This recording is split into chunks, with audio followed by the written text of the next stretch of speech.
welcome to AEF TV in association with Anjarati. I'm joined now by Nana Konadu Agyeman-Rawlings, and you're the president of a NGO that is looking at empowering women, and just tell us a little bit more about that, and then we'll get into the guts of the interview.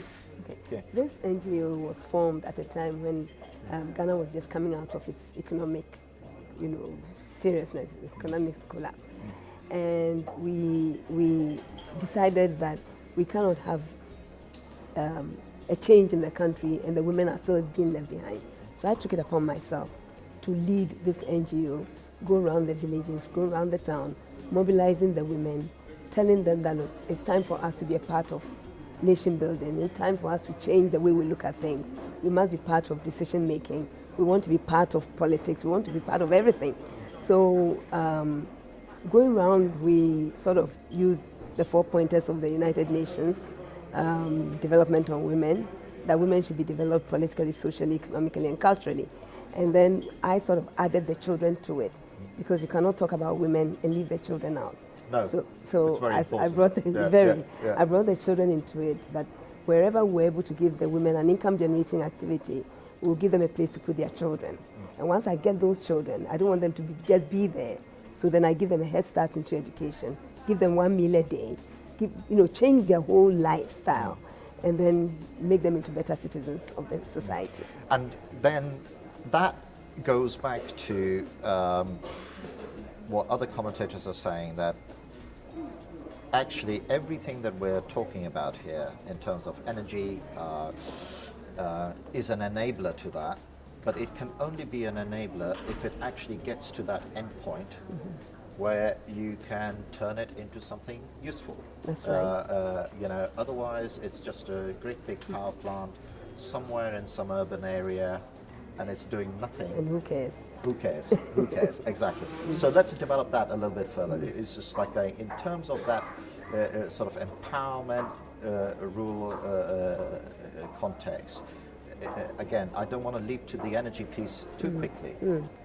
Tell me a little bit about, just some of the things that you're trying to solve one step at a time around the empowerment of women,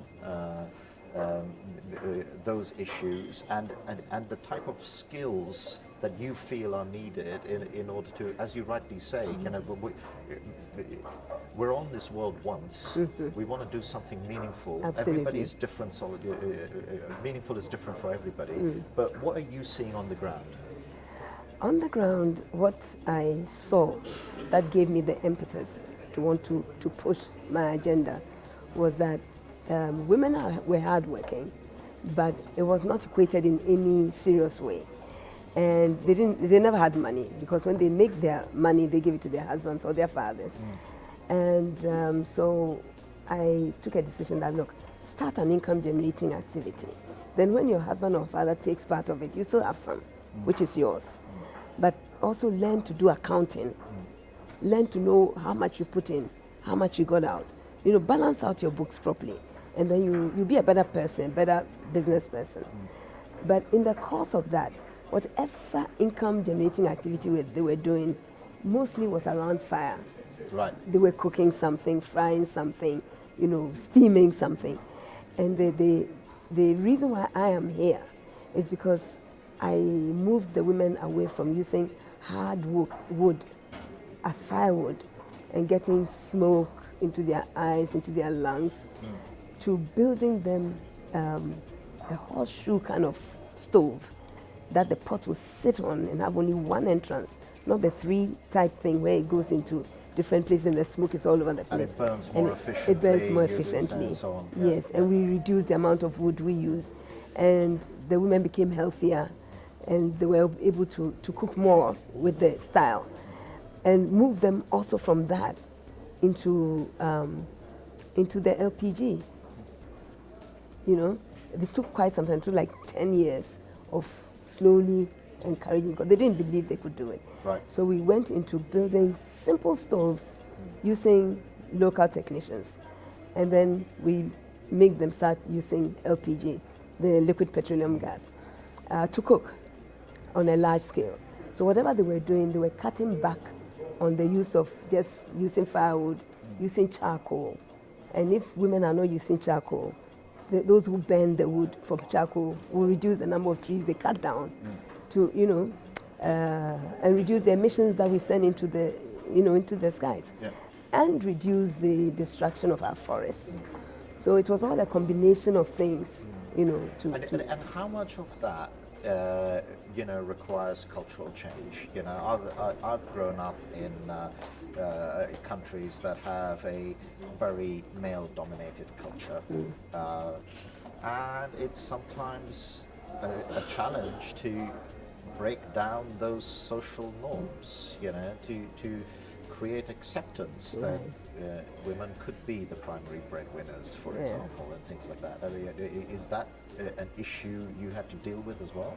Yes, I had to deal with it. So I had to go to the traditional leaders.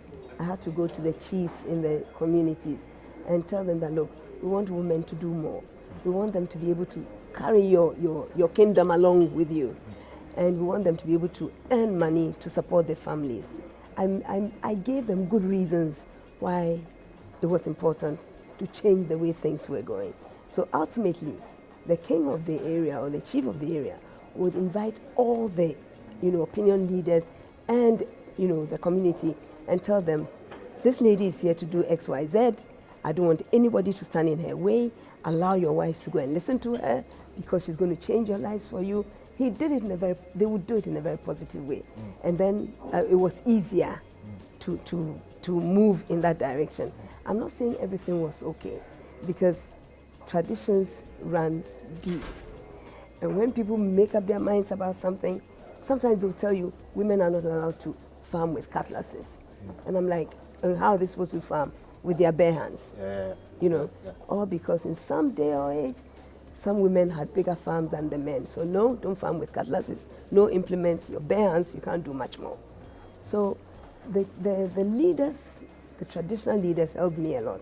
And it helped me to actually open the doors. Are they seeing the value of it? I mean, are they they're proactively behind you, not lip service behind you? The two types of backers you can get, right? In some instances, it was more of, okay, the chief says so let's do it. But ultimately, in the long run, when they saw their wives into income-generating activities, and I was helping them to sell it in such a way that money was coming into their homes and then into their communities. They saw their children put into early childhood development centers. They saw the look of the children changing. I was doing everything to bring even clothes for the kids to dress up properly to come to school, give them a head start into educational institutions. Suddenly they were like, hold on, this is what we want, So they would then open the door for me, and it made it easier for me to go in there and perfect the change. So let me ask you this as well, in terms of empowering women as well, is you get to a stage where you're doing good work, you're creating an income, but there's still some level of servitude in the sense that this income is going to your husband, who then, there's still that connection. How far do you think you can go in terms of breaking that? I mean, it's a very male thing, right? I think it's like deeply ingrained that men all can't possibly be doing worse than my wife or whoever. How much more work is needed to be done to sort of break some of that? I mean, it's not going to happen overnight, is it? No, I think these are things that you have to be consistent on it, consistently talking about it, consistently working on it, because sometimes, depending on which president is in power, you take very quick steps because they believe in women's empowerment. Or you get a situation where you have another president in power and he's like, what's this, the women in power? I don't believe in it. Then you take a few steps back again. But we continue, So it's sometimes 2 steps forward, 3 steps back. Sometimes 10 steps forward, 1 step back. But on a macro level, it's creeping. It's creeping. And you can see that the Ghanaian woman is changing. The Ghanaian child has changed. The Ghanaian girl child has changed. So for me, it's an uphill task, but it's not a task that I will stop at any point because I can see the progress. I really can see it. And because I can see the changes that are coming to the lives of the community and the people, and based on what the women are doing, what the children are doing, it gives me the impetus to continue. So. Well, that is really, really exciting, and it is great to, and it clearly articulates actually that that is where a lot of work needs to be done. There's, like I was saying when we were off air, there's a lot of conversation here about building big power plants and so on, which is absolutely also needs to be done. But that power needs to get to somewhere where it's doing some real movement, some real good. So I want to kind of move from what you've described to this access to power side of things. You were saying that we've done a migration exercise from cooking with wood burning environments, LPG. Where do you see the electricity aspect of it? Because it sounds to me like we're potentially not getting enough of it to where it needs to be. Absolutely. That's correct. I think that the issue of electricity for some of our towns and villages is like a novelty. And so I have come here with the hope of meeting people who are in solar and who are in wind energy, wind power. And because I cannot see the whole of our country, every little corner being on the grid. I can't see it. It's not going to happen. I can't see it. Yeah. And I go to remote areas. I drive to remote areas, and they would be good. It would be good for them to have their own little grid there, with the 50, 100 cottages that are there, that children have started school, so they can actually have light to study maybe in the night or even just read and be able to look at their computers. But you have a situation where governments are actually distributing computers in places where there's no light. How are they supposed to charge these computers? They don't. Okay, they take it. It's a gift. But the thing is you've hit on a personal passion of mine. It's just like you've got, for all the right reasons, certain things happen. And Silicon Valley with its technology initiatives has gone, hey, we're going to give a laptop to everybody. But sometimes common sense doesn't prevail. You're like, well, that's all well and good, but how are you going to charge these things? How are you going to make it happen? It's a little bit like I remember. Bangladesh, a whole donation of a load of tractors, but there's no gasoline, and it's a paddy farm, so these stupid things are stuck, they don't work. No, you need the customer. You need the right intervention, right. Don't you? Absolutely. So how can you see electrification coming into these rural areas? Is it really around this mini-grid, microgrid side of things? I think the microgrid concept is a good one. It's still expensive, but it will be less expensive than these huge things that we are doing that sometimes we can't even maintain and we have problems. So if we have the microgrids per district maybe, then the districts could actually send the electricity to the villages and the remote areas. So that if we have, how many? I think we have like 100 and something districts, 202 districts. And each one, and there are rivers everywhere, and we can have the grids there. It will then transform itself, to giving everybody power. It won't be cheap, but I personally would go for the solar and the wind, because I think there's so much sun, 360 days of the year. If there are any serious cloudy moments, it's like half a day in a number of months. So we can actually use the solar effectively. That for me is my prime area. But it can be combined with the mini grids, where we have bigger constituencies, bigger districts.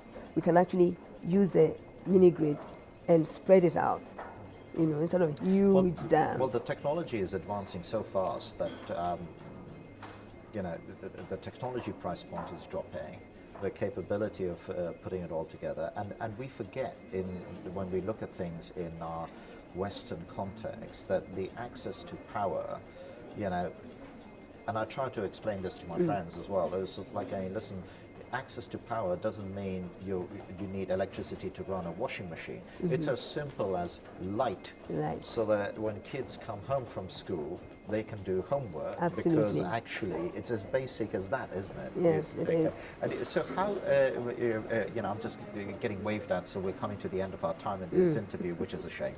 But how do you see this Gordian knot being cut? Do you think it needs some type of intervention, where I've heard other people talk about a Marshall Plan style intervention, where we go, look, you know what, rather than giving everybody a laptop, let's just give everybody a microgrid or whatever it is, because then you can use the laptop. It doesn't need that level of approach. Are we relying too much on a market? At the moment, we're relying on the market. And I don't think the market is what will solve Africa's problems. At least in my little country called Ghana, I believe that if we can have this Marshall Plan you're talking about, it would help us a lot. Because then you're giving power, and with power, it translates into other things: economic, health, education, everything else is in there, because that's the translation that we need for the country to develop. So yes, it would be a brilliant thing. Yes, I would go for that. But yes, if we can add solar, I'll be even more happy. Okay. Brilliant. Thank you very much. Thank you. I enjoyed talking to you. Thank you ever so much for taking the time. Thank you as well for watching another interview at AEF TV with Anjarati, and actually bringing it home as to what the effect can be if we do this properly.